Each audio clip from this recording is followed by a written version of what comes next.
কিতা পড়াইরা আমি আব্দুল্লাহ কিছু খবর লইয়া মাতি আপনি মসজিদে প্রাইভেট পড়াইলে দে বেটা যদি পড়া নিল আইরা আমার লাগান কোনো মেজাব রেদি পড়া নিল আইরা তাও যদি লইরা তেই করে দিরা বেতন 350 টাকা 300 টাকা আর ও বাচ্চা যে ঘুরে আপনি 350 টাকা বেতন দিরা তাও ইমাম সাহেবের বেতন হইল 31 দিনে 30 দিনে 29 দিনে আর ও বাচ্চায় ও কেজি স্কুলের আরেকটা সাবজেক্ট পড়ের ইংলিশ আরেকটা সাবজেক্ট পড়ের অঙ্ক যে মাস্টরে পড়াইরা এন বেতন হইল 4000 টাকা তার বেটার মাস পুরি যায় 8 দিনে 12 দিনে মনে করি জানিয়া মাতিয়ার বাল্লা করি কেন মাত্রাইয়া জানিয়া চিঠি পাইয়া মাতিয়ার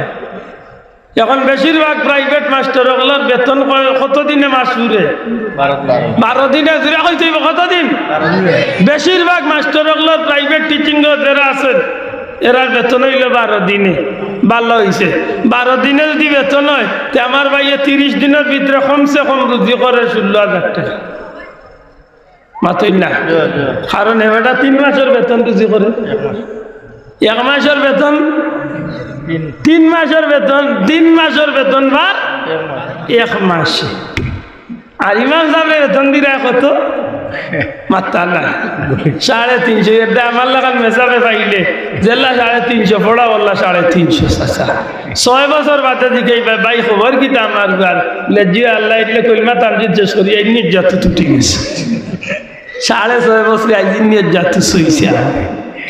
বেজার হই না জানো আল্লাহর দোয়াই দিয়া কইয়া একটু খেয়াল করো আমরা আসলাম কোন জাতি আর ওইছি কোন জাতি আর ভবিষ্যতে ওই আর কোন জাতি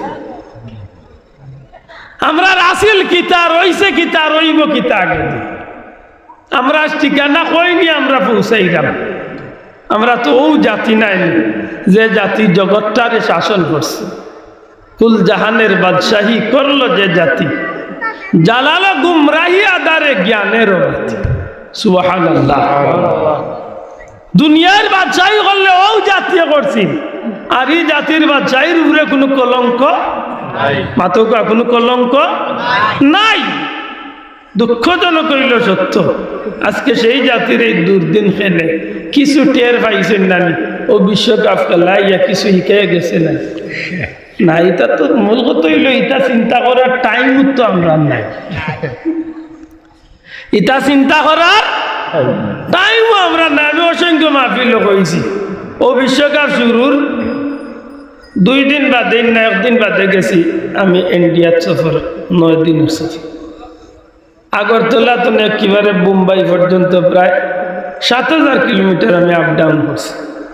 মাহফিলে জিয়ারতে সারা মিলাইয়া প্রায় 7,000 কিলোমিটার আমি আপ ডাউন করছি 7,000 স্বাভাবিক মনে করেন না জানো সিলেট তো মক্কা শরীফের দূরত্ব হইল 5,500 কিলোমিটার বুঝরানি মুম্বাই তো আগরতলা পর্যন্ত 7,000 কিলোমিটার থেকে আমি আপ ডাউন করছি আমি কইছি বহুত মাহফিল আমার কাছে সবচেয়ে আশ্চর্য লাগছে বিশ্বকাপ ফুটবলের সময় গেছি আইছি খোদার কসম দিয়া কইলাম একটা ফ্ল্যাগ আর্জেন্টিনা কিংবা ব্রাজিলের বা কোনো দলের একটা পতাকা একটা ফ্ল্যাগ আমি সারা ইন্ডিয়ার ভিতরে আমি দেখছি না অথচ হিন্দুর দেশ মাধবা মৌলানা ঠিক আছে পৃথিবীর মানচিত্রত একমাত্র একটাই হিন্দুর দেশ ইন্ডিয়া 150 কোটি মানুষের বসবাস 7,000 কিলোমিটার আপ ডাউন করলাম বাবাই খোদার কসম একটা ফ্ল্যাগ দেখলাম না বিশ্বকাপ ফুটবলের আর্জেন্টিনা ব্রাজিল জেসা আমরাও দিলা এখান ফ্ল্যাগ যদি টাঙ্গাইতো তো কইতাম পারলাম মনে বলে আওতা তো আসেন পাগল না এখান ফ্ল্যাগ পাইলাম না অথচ হাসা করি কক্কা হুজুগে বাঙালি আমরা দেশে কেমন ফ্ল্যাগ আছে না 400 কিলোমিটার ওই ইউনিয়নের ভিতরে কেবল 400 মিটার পর্যন্ত লম্বা ব্যানার টাঙ্গাইছে আপনার আগে মোবাইলে একদিন দেখছে ব্যানার টাঙ্গাইতে টাঙ্গাইতে আর পারছে না জায়গা নাই ফর্ত গীতা বলে সারা বাড়ি ওগুর রঙে রঙাইয়া লেফটিন উফটিন রঙাই দিছে লেফটিন উফটিন রঙাই দিছে আফসোস কুল জাহানের বাদশাহী করলো যে জাতি জালালা গুমরাহি আদারে জ্ঞানের বাতি আফসোস যে জাতি এই জমিন অন্ধকার আলো উঠাইছে, যে জাতি পৃথিবীর বাচ্চাই করছে, আজকে সেই জাতির এই পরিণতি কেন? আমার কথা অনেক খুব রাগ করবা স্যার। আফ্রিকা ইউরোপ যাদের ধনিল আজান, উড়িল অর্ধ জাহানে তাওহীদি নিশান, সেই জাতি গুলাম আজি ইয়াহুদ নাসারার, সেই তোমার গুলাম বিপদে করছে হাহাকার। আল্লাহর জমিন, আল্লাহ মুসলমানদের এত দাম দিছে, জমিনে আজান দিছে, আল্লাহর আসমান পর্যন্ত খাফাইয়া তুলছে। সুবহানাল্লাহ। আশা করি কক্কা দূর হয়ে যাইতা কেন সিলেটের জমিন আজানোর ধ্বনিতে 7 তলা বিল্ডিং ভাঙছিল। আল্লাহর তো জুড়ে মাতবা মুসলমান ভাঙছিলি।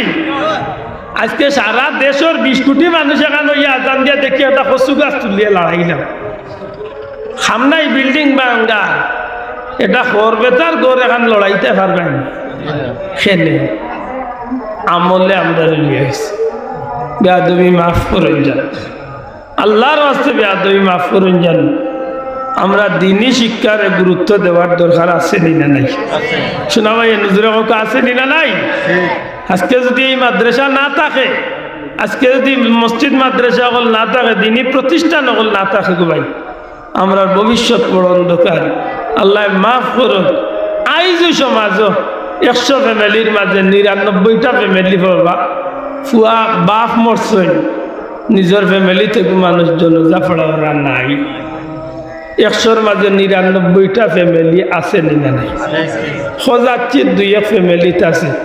মেয়া সাহেব একজন আমার লাহান লেংলা বলে থাকলে চাষা চালাও, আর নাইলে তো মাশাআল্লাহ মসজিদের ইমাম সাহেবের ঠিকাদারি দিলেইছে। মেসা তুমি আছে আর আমরা দুনিয়া কিচ্ছু লাগে কই যাই। আমরা তো ও জাতি নাই, নিজের জাতি ইচ্ছা করলে প্রত্যেকে আমরা দিনের খামরে সঠিকভাবে গুরুত্ব দিলে তলাবুল ইলম ফারিদাতুন আলা কুল্লি মুসলিম ওয়াল মুসলিমাত, প্রত্যেকের লাগি তো এই বিষয়টা ফরজ।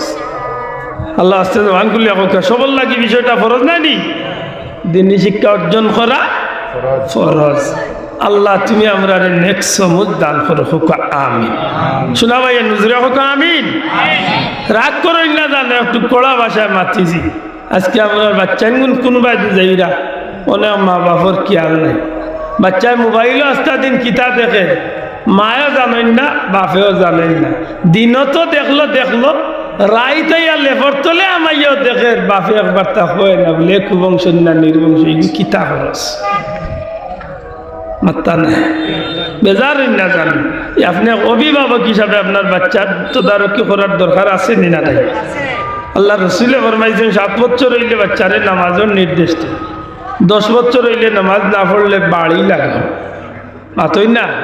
বেত্রাঘাত করো। ও মাহফিলে ভাই ভাই যদি বাচ্চা ধরে মারছো নি নামাজের লাগিয়ে কদিন বললে না জীবনে মারছি না, বলে স্কুল মিস করছো মারছো নি, বলে মারছি না ওদিন মারিয়া তারেও মারছি, তার মারেও হয়েছিস। এগুলা বহুত মুসলমান আছে, মাতই না বাঁচাবো। আল্লাহর কাছে জবাব দেওয়া লাগতো না, এত এটা হিসাব করুন। শোনা ভাই আজকে আমার পীর মুর্শিদের আওলাদ আল্লামা হুসামউদ্দিন চৌধুরী ফুলতলি সুটসা হুজুরে বাংলাদেশ বহুত মিটিং করিয়া আল্লাহর বলিয়া ডাকাত গিয়াও আমরা পীর মুর্শিদের আওলাদে মিটিং করিয়া সরকারের অবগতি দিরা যে দয়া করি মুসলমানের বাচ্চাই তো রাত ইটা বই তুলিয়া যেন না দেওয়া হয়। হাসা করি এই দাবিটা আমরা সবর পক্ষ থেকে ছুটো চাপড় দেওয়া ঠিক আছে নি? হাত তুলিয়া দেখা ঠিক আছে নি? এটা আমরা ইমানি দাবি আছেন না নাই? এটা লক্ষ্য করেন জানো। আমি চিন্তা করলাম আল্লাহর উলিয়ে তো চাইলে তাই নি বিষয় নামাতে পারতাম, মাতই না দরকার কি সবর বাচ্চাই তোর জগতি আমার বাচ্চার গতি। হাসা করি কত আল্লাহর উলিয়ে খেলেই বিষয়টা মাতো কইতে কইতে আল্লাহর উলিয়ে কইছেন হয় আমার জীবন দিন, জীবন দিয়া হইল আমি হুসামউদ্দিনে এই জমিনের মাঝে দিনই শিক্ষা রক্ষা করব ইনশাআল্লাহ। তাহলে আল্লাহর উলিয়া চ্যালেঞ্জ দিলাইছেন যে প্রয়োজনে জীবন দিমু তবু এই জমিনে ইসলামী শিক্ষা থাকতোই না থাকতো না হাসা করে একটা আল্লাহর অলির লগে আমরা সব একত্রতার ঘোষণা করার দরকার আছে না আল্লাহর দোয়াই দেয়া হইয়া আমার যে ভাই আওয়ামী লীগ করেন যে ভাই বিএনপি করেন যে ভাই জাতীয় পার্টি করেন যেন জাসদ করেন যেন চেষ্টা করেন আপনি একবার বিবেক রে লিখেন জান আল্লাহর অলির আমার ছোট সাবরি মাঠটা কোনো দলরে ছোট করার লাগে না কোনো রাজনৈতিক ফায়দা হাসিল করার লাগে না আল্লাহর অলির এই মাঠটা হইল ইমান এবং ইসলাম রক্ষার মাঠ ঠিক না ঠিক না ইমান এবং ইসলাম রক্ষার লাগি তোর ভাই মুসলমানে কোনোদিন ইসলাম হইছেও না ওইতো না কারণ দুনিয়ায় তো আমরা মাঝে বহুত জিনিসের দাম আছে ফুয়ার দাম ফুলির দাম বহুত দাম সম্পদের দাম গাড়ির দাম বিল্ডিংয়ের দাম বহুতটা আছে আল্লাহ সাক্ষী রাখিয়া হকা এক মুমিন মুসলমানের কাছে সারা দুনিয়া একবাদি আর তার ইমান ইসলাম একবাদি কোনটা দামি মাত্তা না ইমান ইসলাম দামি আনি এই জিনিসটারে মাত্রাত রাখিয়া হিসাব করিয়া চলন জানো আল্লাহ না করক আমরা দেশের পরিস্থিতি কান অসুন্দর হোক না সুন্দরে আল্লাহ এখানটার এক সমাধান দেখ আর এর বাদে যদি সুন্দরে হয় না আমার দিলে ডাকের আমার মন তো না হয়ে গেল হয়তো প্রয়োজনে আমরা সব একদিন ময়দানও ডাক করতে পারি মনে হয় আল্লাহ আমরা এক ডাকর সুযোগ দিলাইছে আল্লাহর ওলিয়ে হয়তো আমরা ডাকতে পারেন মনে রাখেন জানো আঞ্জুমানে আল ইসলাম সম্মানিত সভাপতি মহোদয় আল্লামা হুসামউদ্দিন চৌধুরী খালি হুসামউদ্দিন চৌধুরী না এই হুসামউদ্দিন চৌধুরী চলে যাওয়ার আওলাদ শুধু নাই আল্লাহর অলির লগে ই জমিনের আপাময় জনসাধারণ যত কোটি মুসলমান আছে সব মুসলমানের আত্মার সম্পর্ক থাকবনি না থাকতো না তুলিয়া থাকবনি না থাকতো না ইনশাল্লাহ আমরাও রাজি আছি না নাই আল্লাহ যদি আমরা এই ময়দানে যাওয়ার সুযোগ দিলাই নিজের বিবি বাচ্চার গেস্ট নেই মা বোনের গেস্ট নেই বিদায় লই যারা জীবনে হয়তো এই শহীদি দরজা সুযোগ আর কোনোদিন আমার নাও আইতে পারে আল্লাহ যেন আমরা কবুল করে হোক আমিন বড় করে হোক আমিন আর আল্লাহর কাছে ভিক্ষা চাইবো আল্লাহ আমার ছোট যাবর আল্লাহর ওলিরে আল্লাহ দুনিয়ার ইজ্জতের জিন্দেগি দান করতে আল্লাহ আর বেশি বেশি করে তরক্কি তা হোক আমিন